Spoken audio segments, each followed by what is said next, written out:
서로 인사합시다. 잘 오셨습니다. 축복합니다. 건강하세요. 시작. 잘 오셨습니다. 축복합니다. 건강하세요. 좋습니다. 날씨가 굉장히 춥죠. 많이 춥고 날씨가 이제 이 깡깡 얼은 이 날이 거의 이게 눈도 많이 오고 엄청나게 많이 오고 또 힘든 그런 날들을 보낸 것 같습니다.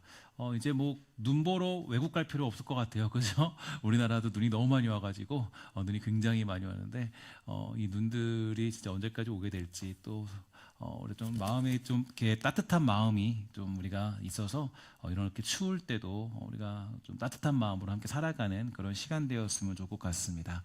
보통 많은 사람들이 좋아하는 꽃들은 이 장미나 튤립 같은 한눈에 보아도 주목받는 꽃들을 굉장히 좋아하는데요. 누가 봐도 그 꽃들은 크고 이쁘며 주인공 같기 때문에 그 꽃을 좋아하는 것이라고 얘기할 수 있겠죠. 그러나 반면에 제가 가장 좋아하는 꽃이 있다면 저는 이제 고등학교 때부터 그랬던 것 같아요. 가장 좋아하는 꽃은 안개꽃입니다. 저는 안개꽃은 정말 이 작은데 그 꽃이 하나만 있으면 이 꽃인지 뭔지 알 수 없을 정도로 작은 꽃이 안개꽃이에요. 그러나 이 안개꽃이 모이면 풍성해지고 굉장히 아름답다라는 것을 언젠가 그렇게 보게 되었습니다. 그러나 누가 뭐라 해도 안개꽃이 가장 아름다운 때는 언제라고 생각하십니까? 아마도 그때는 이 안개꽃만 있을 때도 너무 이쁜데 안개꽃의 중심에 이 장미와 튤립과 같은 아름다운 꽃이 중심에 딱 있을 때 그때 그 아름다운 꽃의 배경이 되어서 그 꽃을 더욱 돋보이게 만들 그때에 안개꽃의 진가가 나타나는 것 아니겠습니까? 오늘 우리가 만나는 본문의 인물이 마리아라는 여인인데요. 마리아는 예수님의 육신적인 어머니로 택함을 받게 되었습니다. 성령의 놀라운 역사로 하나님의 아들이심 예수님은 태어나셨고 마리아는 그 역할을 감당한 인물이 되었는데 이렇게 보면 마리아는 당연히 안개꽃과 같은 역할이 분명하다라고 얘기할 수가 있겠죠. 그는 실제적인 주인공이 될 수는 없지만 그 주인공을 빛나게 해줄 인물로서 하나님께 쓰임받는 그런 삶을 살게 되었습니다. 그것이 바로 마리아에게는 가장 큰 영광이며 기쁨이 된다라는 것을 우리는 다 알고 있죠. 언젠가 한번 제가 아주 희귀한 기회로 뮤지컬을 보러 간 적이 있었어요. 뮤지컬은 비싸기 때문에 볼 엄두를 내지도 못했는데 제가 46인데 아직까지 한 번밖에 못 본 것 같아요. 뮤지컬은 비싸니까. 그래서 어떻게 하다 보니까 이게 이제 티켓이 들어와서 딱 한 번 보게 되었는데 아름답고 놀랍고 또 뛰어난 그런 뮤지컬을 본 적이 있었습니다. 저는 3시간 동안 그걸 보면서 야, 이런 문화가 있구나라는 그런 감탄을 멈추지 못했어요. 조명의 아름다움, 또 배경의 그림, 또 주인공과 함께 호흡을 맞춰가는 연기자들 모두가 최상의 아름다움을 보여주는 그런 장면들이었어요. 그렇다면 이 뮤지컬 중에 과연 누가 주인공이라고 얘기할 수 있을까요? 메인 주인공들이 있겠지만 물론 그 무대 위에 각광받는 인물 한두 명쯤은 있겠죠. 그러나 조연 없는 주연이 과연 가능할 수 있겠습니까? 만약에 조명이 없다면, 그림이 없다면 또 주인공은 그렇게 주인공다운 역할을 감당하지 못했을 것입니다. 그 무대에 힘을 쏟고 한 걸음이라도 들여놓은 그들 모두가 다 주인공이라고 얘기할 수가 있겠죠. 우리도 마찬가지입니다. 우리는 주 하나님의 영광을 빛내기 위해서 부름받은 자들인데요. 우리가 빛나기 위해서는 하나님을 빛내게 되면 우리도 빛나는 것이라고 얘기할 수 있습니다. 내가 빛나기 위해서 아무리 노력해도 하나님이 빛나지 않으면 우리는 진정한 빛을 발휘할 수 없는데 하나님이 나를 통해서 영광 받으실 그때에 우리는 진정한 빛을 발하는 인생으로 살아갈 수가 있다라는 것입니다. 그러면 이 마리아, 과연 이 마리아는 어떻게 하나님을 이 빛나게 만드는 삶을 살아갈 수 있었습니까? 첫 번째로 이 마리아는 하나님의 일하심을 믿는 믿음을 가진 사람이었습니다. 오늘 본문 46절부터 49절에 보면 이렇게 얘기하고 있죠. 마리아가 이르되 내 영혼이 주를 찬양하며 내 마음이 하나님 내 구주를 기뻐하였으면 그의 여종의 비천함을 돌보셨습니다. 보라 이제 후로는 만세의 날을 복이 있다 일컬으리로다 이렇게 이야기하고 있죠. 마리아는 자신에게 위협이 되는 이 상황 속에서 주님을 찬양한다라고 고백하고 있는데요. 당시의 상황으로 볼 때 마리아는 위기 속에 놓여 있는 것이 분명합니다.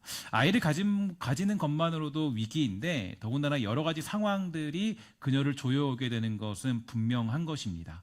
그러나 그녀는 하나님을 찬양하는 마음을 가지고 있었죠.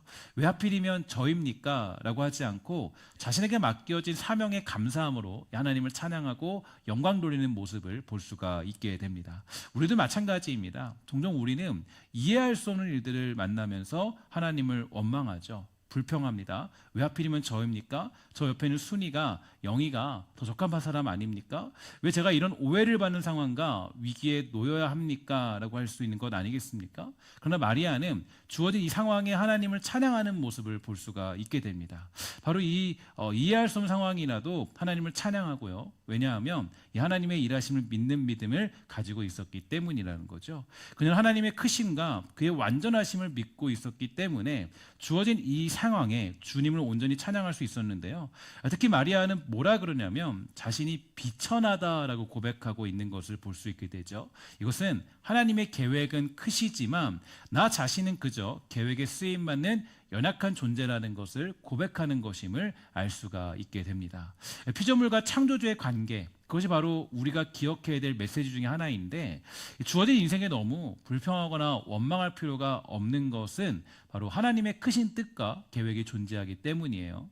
바로 우리 생각대로 이 나의 인생과 나의 삶이 흘러가지 않습니다. 오직 하나님의 계획과 그분의 뜻대로 모든 것이 이루어지고 완성되어진다. 성경은 우리에게 분명히 말해주고 있는 것이 있죠. 로마서 8장 28절에 보면 이렇게 가르쳐주고 있어요. 함께 다 같이 읽도록 하겠습니다. 시작. 우리가 알거니와 하나님을 사랑하는 자, 곧 그의 뜻대로 부르심을 입은 자들에게는 모든 것이 합력하여 선을 이루느니라. 아멘. 이사야 55장에 보면은 이런 말씀도 있습니다. 여호와의 말씀이 내 생각은 너희 생각과 다르며 내 길은 너희의 길과 달라서 하늘이 땅보다 높음 같이 내 길은 너희 길보다 높으며 내 생각은 너희 생각보다 높으니라. 이렇게 우리에게 가르쳐주고 있다라는 거죠. 하나님의 생각은 우리의 생각과는 차원이 다릅니다. 그러니까 무슨 얘기냐면 하나님의 뜻은 우리가 가늠할 수 없다라는 거죠. 그러니까 이제 어떻게든 하나님은 합력하여 선을 이루시는데 우리가 만났을 때는 그게 불평일 수 있고 원망일 수 있고 문제일 수도 있다라는 거예요. 그러니까 이제 우리가 봤을 때는 그게 하나님 이거 좀 잘못된 길로 가는 거 아닌가요? 왜 지금 나에게 이렇게 힘든 일 주시는 거죠? 내가 이렇게 속상한 일 만나는 거죠? 라고 생각할 수 있겠지만 그러나 하나님이 우리를 이제 망하게 두시는 분은 아니시고 또 우리에게 악하게 구시는 분도 아니시고 또 우리를 어떤 이 옳지 못한 길로 인도하시는 분도 아니라는 것을 성경은 우리에게 분명히 가르쳐주고 있습니다. 그러니까 우리에게 가장 아름다운 선은 무엇이냐면 바로 이 이해할 수 없을 때라도 하나님의 뜻을 따르는 거예요. 이게 가장 중요한 우리가 걸어가는 길이에요. 그러니까 하나님 제가 이런 상황이 아닌데 이런 일들이 아닌데 왜 저에게 이렇게 말씀하세요? 라고 얘기하고 있는데 그것이 이제 우리가 좀 이렇게 좀 내가 이해하지 못할 때라도 하나님의 뜻에 순종하는 거. 아니 저 아닌 것 같은데 하나님이 명령하신 것들이 있거든요. 여기에 이제 순종하는 게 선을 이루는 방법이라는 거죠.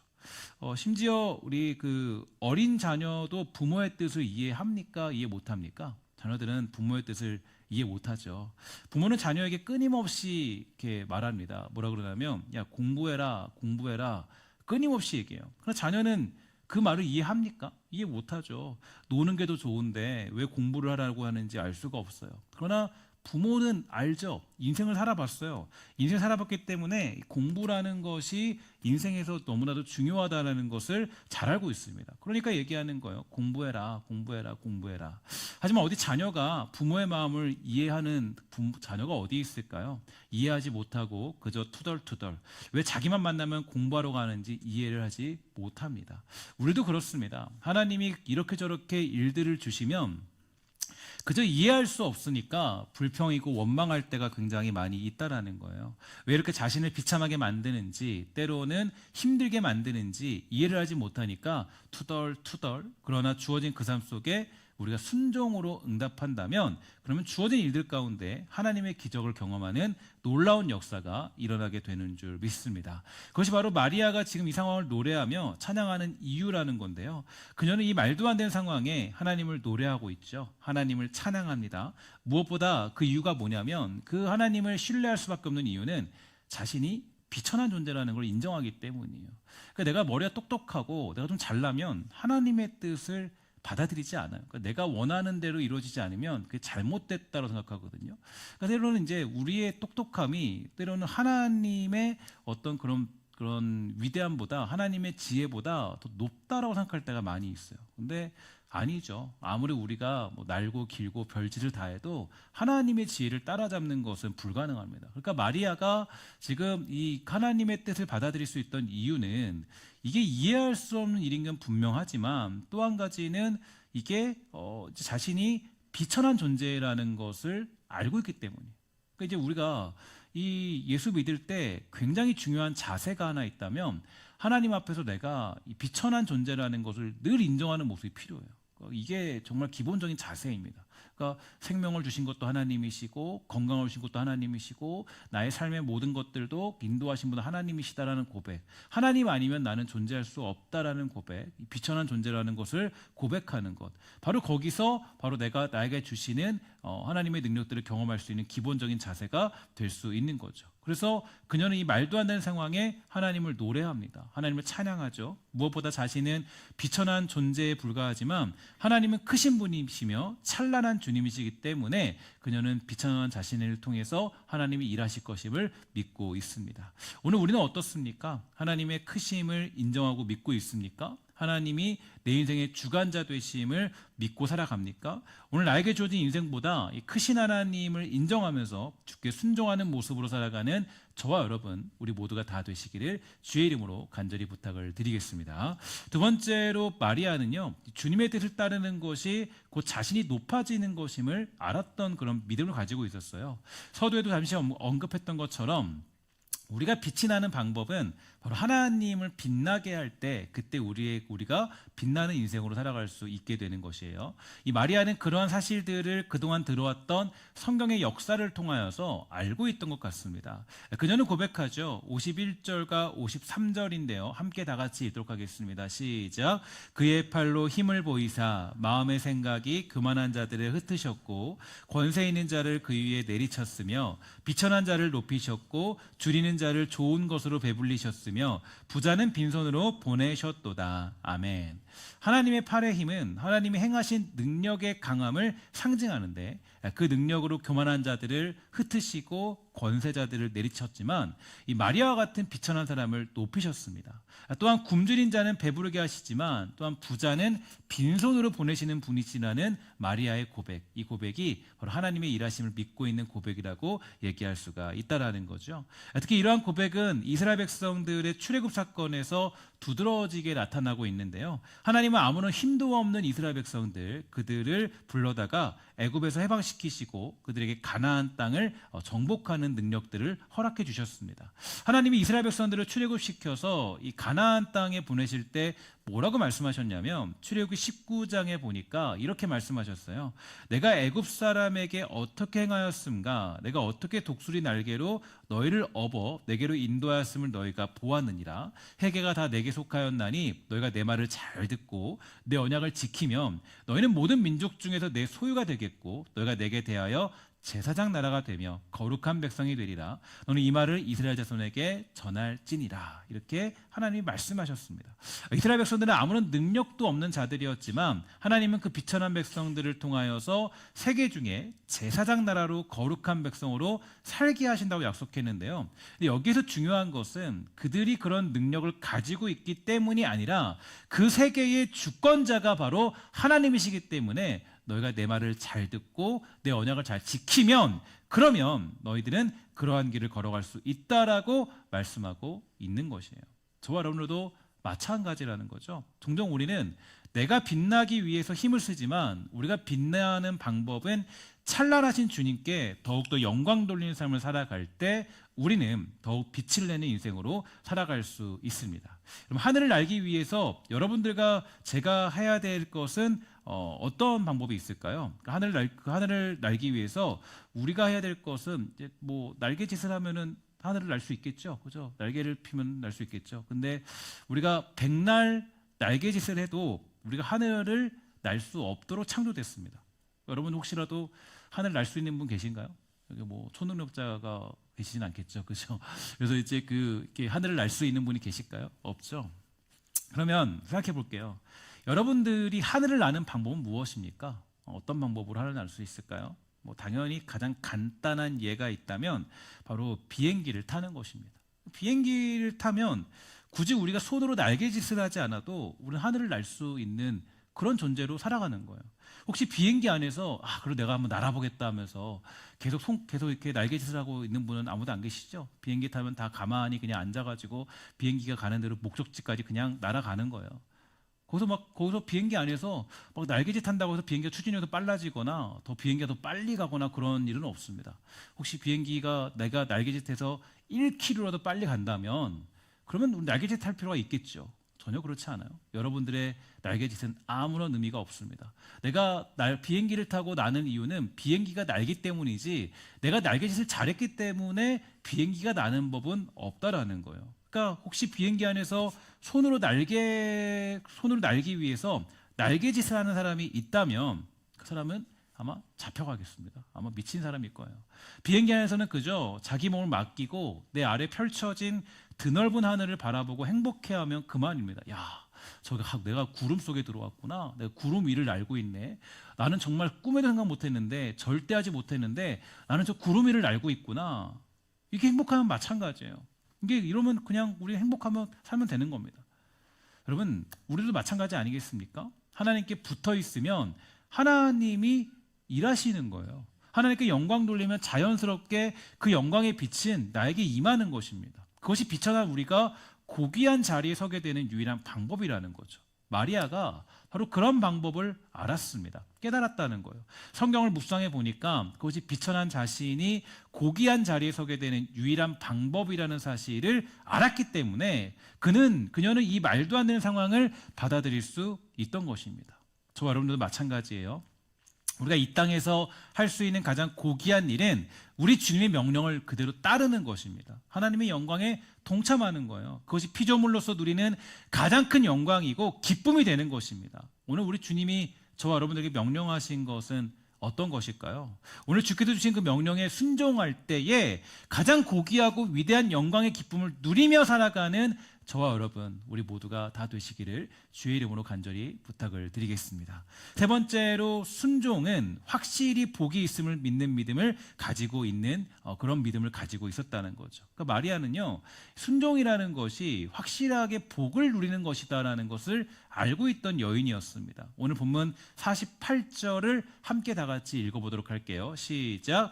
그의 여종의 비천함을 돌보셨습니다. 보라, 이제 후로는 만세의 날을 복이 있다 일컬으리로다. 아멘. 이 마리아는 지금 자신에게 일어난 이 상황에 이제 순종하느냐 순종하지 않느냐의 상황에서 하나님이 하시고자 하는 일에 순종하기로 결정하게 되었는데요. 그 이유는 바로 이 어려운 일에 대한 순종으로 말미암아 자신이 복을 누리게 될 것을 확신하는 믿음을 가지고 있었기 때문이죠. 지금의 상황이 자신의 인생을 획기적으로 변화시켜 놓을 때이며 이 일에 순종할 때에 비천한 자신이 영원한 복을 누리는 존재로 세워질 것임을 그녀는 믿게 되었습니다. 우리도 마찬가지예요. 어떤 성도님이 저와 지난 주간인가요? 그때 저와 이야기를 하다가 이런 말을 하시더라고요. 지금 제가 만난 상황이 위기인 건 분명하지만 이 위기 중에도 하나님의 일을 감당하면 하나님이 저에게 복을 주실 것을 저는 믿고 있습니다. 하나님은 저의 인생 속에서 그렇게 역사하셨기 때문이에요 라고 그렇게 얘기하더라고요. 제가 그래서 그분에게 말씀드렸어요. 성도님이 이 걱정과 근심이 많은 저의 믿음보다 훨씬 더 낫네요 라고 말씀을 드렸어요. 정말 그렇습니다. 이상하게도 하나님의 일을 감당하려다 보면요, 사명을 감당하고 교회를 위해 헌신하고자 결단하잖아요. 그럼 이상하게 항상 고민될 수밖에 없는 일들이 따라와요. 이게 정말 신기한 일이에요. 오히려 그냥 내가 아무것도 안 하고 성경책만 가지고 왔다 갔다 교회만 다니면요, 인생에 별일이 없습니다. 신기해요. 그러니까 별일이 없어요. 내가 교회 왔다 갔다 하면 별로 고민할 일이 생기지도 않아요. 그럴 때 그런데 이상하게도 신앙생활을 더 열심히 하려고 하면 고민할 수밖에 없는 상황이 찾아오더라고요. 그럴 때 우리에게 작동돼야 될 것이 하나 있다면 바로 오늘 마리아가 했던 고백입니다. 뭐라 그렇습니까? 이제 후로는 만세의 날을 복이 있다 일컬으리로다. 너무 어렵지만 여기에 순종하면, 정말 내가 여기 순종하면 여기에 하나님의 복이 임하는 거구나. 너무 두렵지만, 하나님의 명령이 너무 무섭지만 내가 그 동정녀로서 이 아이를 낳는 게 말도 안 되는 그런 일이지만 거기에 순종하면 하나님이 나를 만세의 복이 있는 여인으로 세워주시겠구나. 제가 청년들하고 그 외국 선교를 자주 이렇게 다녀왔는데, 다녀올 때마다 늘 생기는 기적들이 있어요. 거의 비슷하게 생기는 기적들이에요. 뭐냐면 그 외국 선교를 가려고 하면 이 하루 이틀이 아니라 대부분 이제 며칠을 가야 됩니다. 그래서 뭐 탄자니아 같은 데 가면 14일을 다녀야 되기 때문에 힘들어요. 그러니까 사실 뭐 탄자니아는 갔다 오는데 그냥 비행기 타는 것만 5일이기 때문에 사실 뭐 그 하루 이틀 가는 거는 뭐 갈 수가 없어요. 그러니까 애들이 가려면 뭐 14일을 가야 돼요. 14일을 가게 되면, 근데 그러면 되게 많은 시간을 빼야 되잖아요. 그래서 이제 청년들한테 얘기를 해요. 얘기를 하면 이제 우리 같이 가자. 뭐 청소년들도 이번에도 많이 갔는데 같이 가자. 그러면 되게 고민을 많이 해요. 14일을 빠져야 되니까. 특히 이상하게도 선교를 가야 하는 그 시즌을 보면, 그 시즌은 중요한 면접이 있거나 뭐 시험을 기다린다거나 뭐 아니면 뭐 직장에 취업할 준비를 하고 있다거나 되게 중요한 순간이에요. 그래서 많은 고민에 빠지죠. 그래서 이제 저 목사님 못 가겠어요. 저 갈 수 없을 것 같아요. 라고 얘기하는 경우가 되게 많아요. 저는 근데 그때마다 항상 그 친구들한테 얘기해 줍니다. 야, 그래도 함께 가자. 하나님 주시면은, 가면은 좋은 길 주실 거야.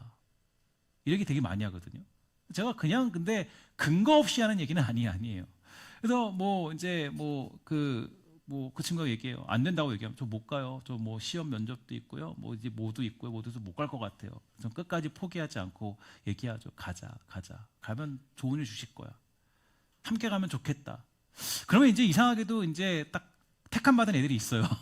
하나님 부르신 애들이 있거든요. 딱 택함 받은 애들이 있어서, 그러면 고민하다가 하나님의 부르심을 거절할 수가 없어서 그 친구들이 이제 울며 겨자 먹기로 그냥 목사님이 하도 그러고 막 사모님이 막 계속 얘기하자 그러니까 막 가자 그러니까 이게 부르심을 거절할 수 없어서 같이 선교를 가게 됩니다. 우리 뭐 이제 청년부 뭐 청소년부 수련회도 있는데, 수련회 때도 맨날 그래요. 맨날 안 간다고 막 뭐 궁시렁 저 안 가요. 못 가요. 그러니까 막 이렇게 한 100번 얘기해야지 갈까 말까 하거든요, 얘네들이요. 하여튼 그래요. 데려가면 이제 같이 선교를 가요. 정말 많은 고민과 결정의 시간들이 있지만 믿음으로 그렇게 선교를 가지고 선교를 이제 가도록 선택을 해서 가게 돼서 복음 전하고 하나님을 찬양하고 오면요, 놀라운 일이 있어요. 바쁜 선교 일정을 마치고 한국에 돌아오니까 이 고민하던 문제가 해결되더라는 거예요. 그런 애들을 되게 많이 봤어요.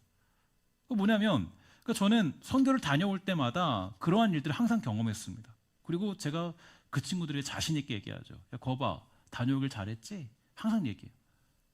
이게 여러분 되게 신기한 게, 그러니까 우리가 그냥 선교체만 왔다 갔다 거리고 살면요, 고민할 거리가 없습니다. 예수 믿는데 고민할 거리가 없어요. 근데 이제 내가 뭔가 헌신하고 주님 앞에 뭔가 내가 그리스도인답게 내가 나의 삶을 드리고 살아가기로 결심하면 그때부터는 고민할 거리가 진짜 많아요. 내가 지금 여기 순종하면 내가 오해받으면 살 건데 내가 여기서 이렇게 살아야 되는가? 하나님의 일을 감당하는 것은요, 쉽지 않아요. 이상하게 하나님의 일을 감당하려고 하면 고민스러운 일들이 얼마나 많은지 모릅니다. 이거 걱정되고 저거 걱정되고, 또 우리가 하나님의 일을 하면 가장 싫어하는 존재는 누구예요? 누가 싫어할까요? 부모님이 싫어하나요? 아니면 뭐 친구가 싫어할까요? 아니죠. 사단이 우리를 가장 싫어할 거예요. 그는 우리가 결국에는 이렇게 포기하고 저렇게 포기할 수밖에 없는 이유를 만들려고 공격을 놓지 않습니다. 그러나 가장 어려운 그때 하는 헌신과 결단이 바로 우리가 복이 되는 통로라는 것을 성경은 가르쳐주고 있어요. 특히 오늘 본문에 나타난 마리아의 고백을 보면 그녀에게는 확신이 있었습니다. 지금 이 결단이 자신의 인생을 획기적으로 변화시켜줄 수 있다라는 것을 믿는 믿음을 가지고 있었죠. 그래서 고백합니다. 이제 후로는 나를 복이 있다 할 것이로다. 쉬운 성경에서는 이렇게 얘기해요. 함께 다 같이 읽도록 하겠습니다. 시작. 이제부터는 모든 세대가 나를 복되다 할 것입니다. 아멘. 이 어려운 일에 순종하게 되면, 이 말도 안 되는 일에 순종하게 되면 내가 이 말도 안 되는 하나님의 일들을 감당했을 때에 그녀는 알았습니다. 아, 이것으로 말미암아 후에 내가 복된 인생으로 살아갈 수 있을 것이다. 마리아의 고백이 여러분과 저의 고백 되기를 주의 이름으로 간절히 부탁을 드리겠습니다. 오늘 신앙의 걸림돌은 여러분 무엇인가요? 어떤 것들이 걸림돌이 되고 있을까요? 가장 고민되는 것은 무엇일까요? 사업을 하는 어떤 분이 계셨어요. 사업을 하면서 그동안 자신이 받은 11조, 사업체에 없는 11조를 하나님께 드리며 살았습니다. 하나님이 복을 주시며 살았다고 고백했는데 어느 날 여러 가지 이유들로 사업이 굉장히 어려워진 거예요. 그러면 보통 생각하기에 이렇게 생각하죠. 하나님, 죄송한데요. 이제 제가 11조를 조금 줄여야 될 것 같아요. 형편이 조금 나아지면 드릴게요. 제가 다시 11조를 드릴 수 있도록 축복해 주세요라고 기도했다 그러죠. 보통 그렇게 기도해요. 합리적인 판단이에요. 그러나 하나님의 축복은 정말 좀 신기한 게 이렇게 합리적으로 일어나지 않습니다. 이 성도님은 어떻게 기도했냐? 이렇게 열심히 했어요. 하나님, 제가 지금 사업에 어려움을 겪고 있어서 11조를 드리기 너무 어려워요. 힘들어요. 그러나 이 모든 물질의 주인도 하나님이시고 사업의 주인도 하나님이신 줄 내가 알았으니까 이제부터는 제가 11조가 아닌 10의 2조를 드릴게요. 그렇게 기도했다라는 거예요. 그래서 놀라운 일이 벌어졌습니다. 이 어려운 사업이 풀기 시작하더니 이 사업이 굉장히 대박을 치기 시작했다라는 그런 이야기가 있어요. 그러니까 제가 말씀드리는 건 10의 2조를 드리라는 것은 아니에요. 당연히 그런 건 아니죠. 어려움을 만나면 이상하게도 우리는 가장 먼저 타협하는 게 뭐냐면 하나님과의 약속이고 신앙생활에 대한 포기입니다. 되게 신기해요. 문제를 만나면 가장 먼저 타협을 보려는 게 신앙생활이에요. 아, 내가 힘드니까, 내가 어려우니까, 내가 바쁘니까 하나님과 결단했던 거, 약속했던 거 그거 이제 전 몰라요. 전 안 할게요. 그만할게요. 어떤 이는 직장생활이 바쁘기 때문에 신앙을 포기하고 누군가는 가정생활이 바쁘다고 포기하고 학업의 문제로 관계의 문제로 신앙을 포기합니다. 이상합니다. 문제를 만나면 더욱더 하나님께 매달리고 붙들어야 되는데 하나님을 붙잡아야 되는데 그러지 않아요. 가장 먼저 접는 게 신앙의 결단이더라고요.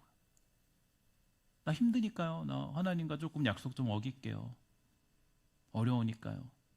내가 지금 애를 가지면 내가 지금 동정년대, 난 결혼도 안 했는데 나 맞아 죽거든요. 하나님, 나 지금 돌에 맞아 쳐 죽어요.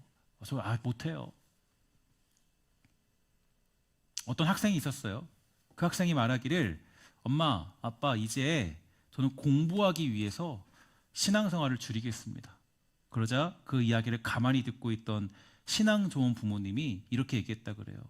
얘야, 신앙생활 줄일 생각하지 말고 10시간씩 잠을 자는 시간 줄이고 친구 만나는 시간 줄이고 스마트폰 하는 시간 줄이고 멍 때리는 시간을 줄이면 어떻겠니? 라고 했다는 것입니다. 정말 그래요. 위기를 만나면, 문제를 만나면 왜 그 1순위가 신앙생활인지 모르겠어요. 가정의 어려움을 만나면 더 하나님 앞에 매진하고 더 붙잡고 살아야지 왜 하나님 탓을 하면서 신앙생활을 줄이는 것일까요?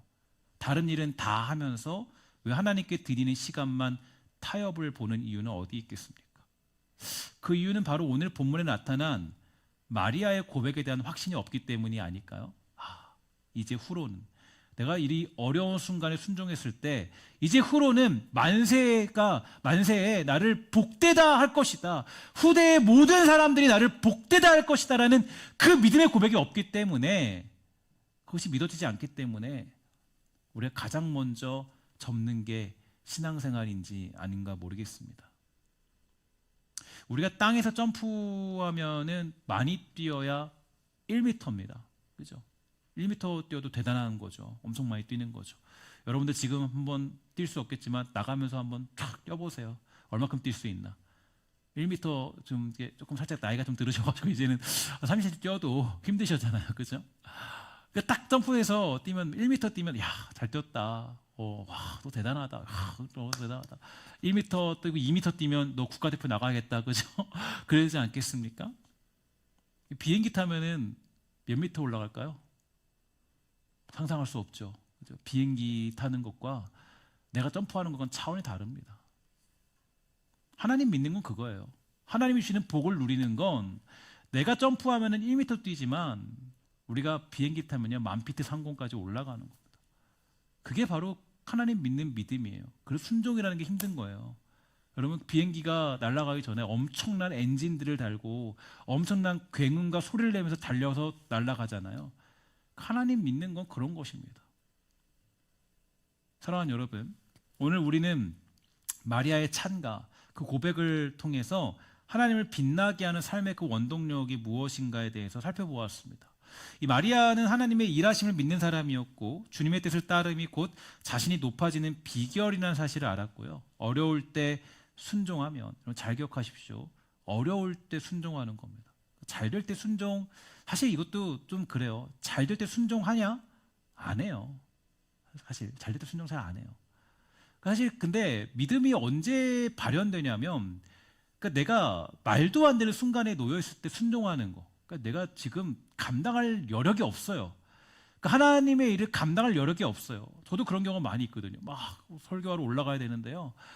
막 몸이 막 부서질 것 같아요. 막 죽을 것 같더라고요. 그럴 때가 있어요. 이상하게 그때 올라가면 이상해요. 하나님의 놀라운 은혜가 있어요. 내가 힘이 있다고 해서 뭔가 능력이 있는 게 아니더라고요. 정말 어려울 때 내가 말도 안 되는 순간에, 그러니까 예수 믿을 때 그 말도 안 되는 순간에 그때 이제 순종하게 되면 그때 이상하게 하나님의 역사가 일어나게 되더라고요. 사랑하는 여러분, 바로 이 마리아가 그런 복을 누리게 되었습니다. 오늘 어려울 때 순종하면 복을 누리게 된다는 확신과 믿음을 가지고 있던 마리아의 모습, 그리고 그 믿음은 하나님을 빛나게 하였고 그 빛은 마리아에게 임하여서 그녀 역시 영원한 빛에 동참하는 인생이 될 수 있었다라는 거죠. 우리 저와 여러분들도 이 영원한 빛에 동참하는 귀하고 아름다운 인생, 또 마리아와 같은 복으로 살아가는 능력이 우리 사랑하는 성도들에게 있게 되기를 주의 이름으로 간절히 부탁을 드리겠습니다. 기도하겠습니다. 사랑의 아버지, 감사합니다. 우리가 이 마리아의 모습을 통해서 다시 한번 예수 믿는 기쁨과 또 신앙의 모습들이 무엇인가 살펴보게 됩니다. 주여, 돌봐시 원하는 것은 우리 모든 주의 백성들이 주께서 은혜 풀어주시고 아버지께 정말 은혜 풀으시 원하는 것은 정말 은혜를 누릴 수 있도록 주여 붙들어 주시옵소서. 또한 기도하기 소망하는 것은 우리가 이 삶에 하나님이 지금 원동력을 가지고 살아갈 수 있도록 붙들어 주시고 또 마리아의 그 모습 가지고 온전히 살아갈 수 있는 복되고 아름다운 성도가 다 될 수 있도록 주여 돌보아 주시옵소서. 모든 말씀 예수님의 이름으로 간절히 기도합니다. 아멘.